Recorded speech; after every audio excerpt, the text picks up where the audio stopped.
I need to ask you something. Go on. Hey, Nick. You got time to talk now? What's wrong? Wrong? Oh no, nothing's wrong.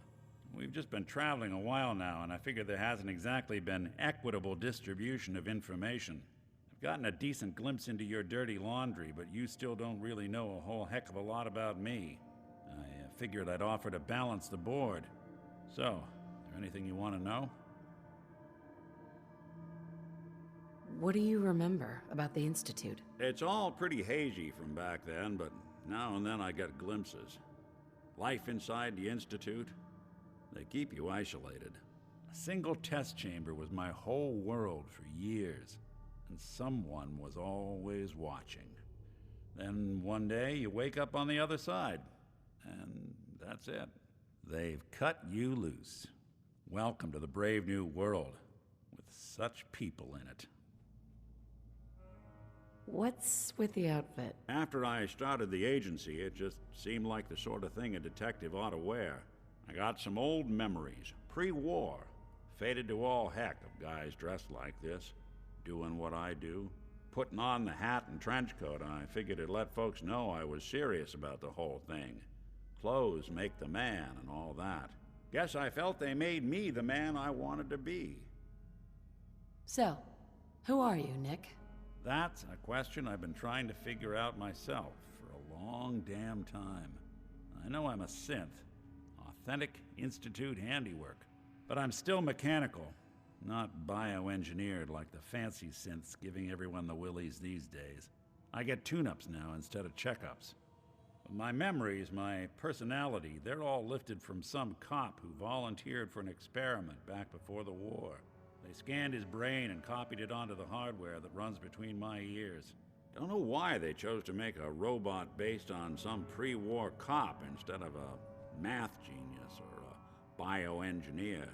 Hey, maybe that's why the Institute tossed me in the garbage instead of turning me into one of their people snatchers.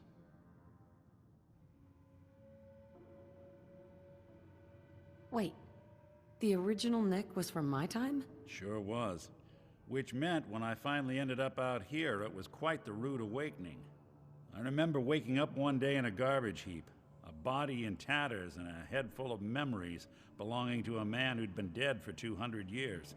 Suffice to say, it was a confusing couple of weeks. Folks didn't really know much about synths back then, so when I finally ran into people, they mostly treated me with caution rather than hostility. But the kids, they weren't afraid. I think his name was Jim. The first person to actually speak to me after I got the boot from the Institute. My first human contact in this world. Grilled me for an hour. Once they'd seen I wasn't going to hurt anyone, the other folks in the neighborhood came out to ogle the mechanical man. It eventually turned into a pretty swell soiree. A local mechanic even gave me a once-over, free of charge. Those people, they treated me like a human being. I've been trying to return the favor ever since. It's a surprisingly rare trait out here sometimes. It's something I've noticed you got a fondness for. Part of the reason I've stuck around this long. Where's that town? We should go visit. I tried to go back and say thanks once I'd gotten myself established, but the place was wiped off the map. Raiders. Don't know what happened to the people.